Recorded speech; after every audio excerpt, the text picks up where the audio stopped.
Welcome back to World Crisis Radio. The common enemy of mankind right now are these so-called ratings agencies. That would be Fitch, Moody's, Standard & Poor's. There are a couple of others, but those are the three main ones. We need to go back to what they did and what they didn't do in the crisis of 2007, 2008. And the short answer is they were giving junk derivatives in Wall Street a AAA rating until 3 microseconds before the values crashed. And we've got some interesting books coming out now.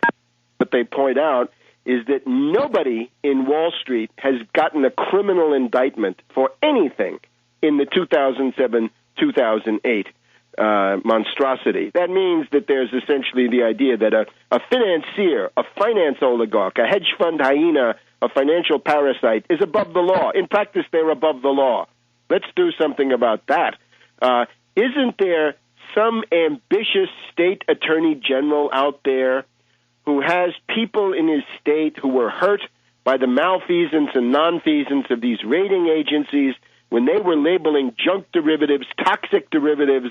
They would give them a black hole of derivatives bankruptcy, and they would slap a AAA on it. Isn't there somebody out there who wants to go into court with some kind of indictment or even maybe a civil action? Maybe it's time for civil RICO, racketeer-influenced and corrupt organizations. Don't they fill the bill? There's criminal RICO, there's civil RICO. Isn't there somebody who got burned in this who's considering a civil RICO? Because right now, these ratings agencies, as I've said before, should be trembling in the dock in orange jumpsuits as they await the details of their sentence, how many decades they're going to the big house.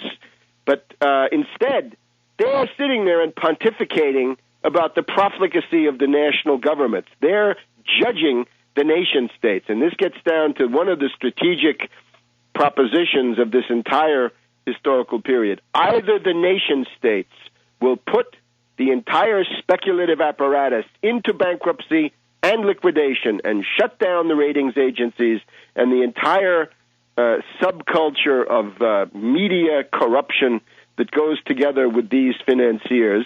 That's one alternative.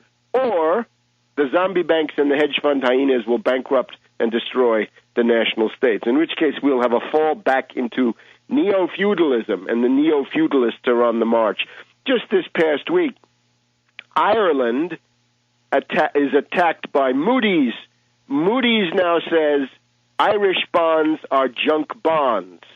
Well, Ireland, won't you strike back? If you were attacked by some other foreign enemy, you'd find a way to reply. But in this case, you're just going to roll over and let Moody's declare Ireland and all the people in it to be junk. How about Greece? Greece has come under attack by Fitch. Fitch says that Greece is junk. Well, oh Greeks, how does that sit with you? Don't you have some laws? Don't you have magistrates, judges? Don't you have a justice ministry, an interior ministry? Aren't you going to do something about that? And then they're here, the United States. Moody's and S&P attack the United States. They say that even if the debt ceiling is raised, if the amount of genocide is not to their liking, if they don't get enough genocidal budget cuts, then they're going to cut the U.S. credit rating. Let's remember, these wretched organizations are creatures of the national states. They're corporations, aren't they? They can't exist without a government to give them a legal status. The governments have got to ponder whether they're simply going to let these organizations run wild. Under the Trading with the Enemy Act, you can declare something to be an enemy alien. How about the International Swaps and Derivatives Association? That would be one. But there's always the ratings agencies that are there. Now, this week I'm trying to participate, I guess, in a campaign, pre-existing, to try to do something to limit the destructive activities of these rating agencies. You can see my op-ed, which is presently published on the Luogo Comune website. This is all in Italian. This is Max Mazzucco's website, and there I call for basically three things. The Italian government has to declare a state of economic emergency. number one. Under that emergency, they have got to use a decree law, the so-called decreto legge, to ban permanently credit default swaps. Credit default swaps, you know them if you've been listening to the program for a while. This is what destroyed AIG. This is the weapon of choice for the international speculator in attacking the bonds of governments like Greece or Portugal or Spain or Italy or any place in the world. We should remember that last May, Finance Minister Schäuble of Germany introduced significant limitations on naked credit default swaps. That is, if you wanted to buy a credit default swap on a bond, you had to own the bond. You couldn't just do it out of the clear blue sky without being the proprietor of the bond in question. And that actually had a very, very significant effect, even though it was very limited, only one country. Now we're talking about something broader, a permanent blanket ban on all credit default swaps, whatever they are. We did fine without them. Remember, all derivatives, not just credit default swaps, all derivatives were banned here in the United States from 1936 to 1982 under the Commodities Exchange Act of Franklin D. Roosevelt and the New Deal. We did better under that regime than we have since then, because since then we've had the crash of '87, and now we've had the bottom fall out in the current decade. So go back, at least take a couple of steps towards a blanket ban on derivatives by banning the most immediately threatening kind, which is the credit default swap. The other thing Italy ought to do is to ban naked shorts of anything. Just ban any kind of naked short. You want to short a bond, a stock, a real estate investment trust, whatever it is, great. You want to short it, you got to own it first. You want to short anything at all, any financial title, you must own it, and if you don't, criminal penalties.